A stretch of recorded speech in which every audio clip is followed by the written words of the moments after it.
विभीषण ध्यान में लीन है, कठोर तप कर रहे हैं। मुझे इनके पास चलना चाहिए।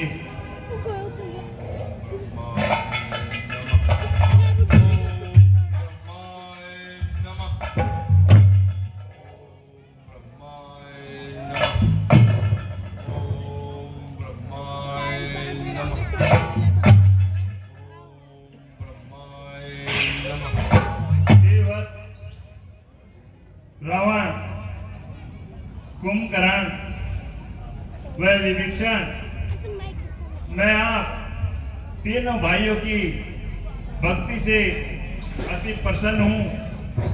कहिए, हे वत्स रावण, आप इनमें सबसे बड़े हैं, तो मैं आपसे आग्रह करता हूं कि आप कोई वरदान मांगे। पितामह के चरणों में रावण का प्रणाम स्वीकार हो। चिरंजीव हो। हे पितामह, आप मुझे अजर अमरता का वरदान दीजिए। हे वत्स, आज तक पृथ्वी पर जिसने जन्म लिया है उसका मरण अवश्य है। जो बना है वो अवश्य टूटेगा, जो पैदा हुआ है वो अवश्य मरेगा। इसलिए आप कोई दूसरा वरदान मांगिए। ठीक है पितामह, आप मुझे ऐसा वरदान दीजिए कि मैं किसी राजा, महाराजा, देवता, दानव, योगी, ज्ञानी, शूर, असुर आदि के मारे न मरूं। तथास्तु।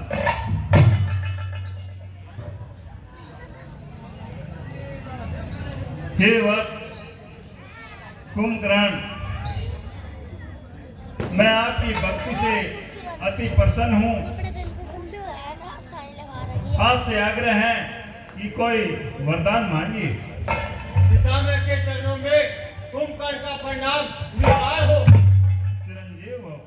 हे पितामह, मुझे ऐसा वरदान दीजिए कि मैं 6 महीने सोऊं और 1 दिन जागूं। तथास्तु।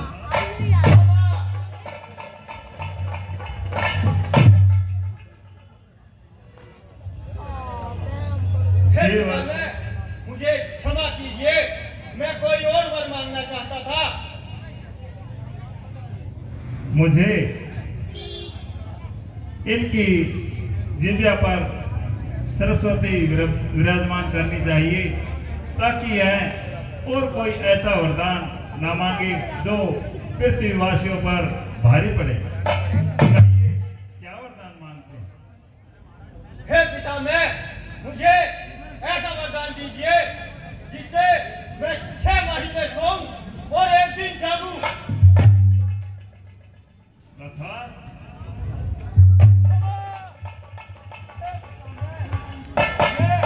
कोई और वर मांगना चाहता था। मैंने आपसे यह वर नहीं मांगना था।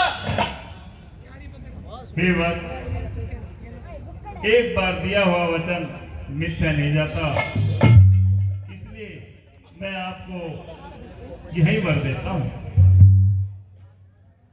हे वत्स विभीषण आप कोई वरदान मांगिए।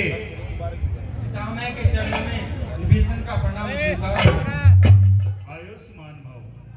हे भगवान, यदि आप मुझसे प्रसन्न हैं तो मेरे लिए कुछ प्राप्त करना शेष नहीं रह गया। यदि आप मुझे वर ही देना चाहते हैं तो मुझे हरि भक्ति में लीन रहने का वरदान दीजिए।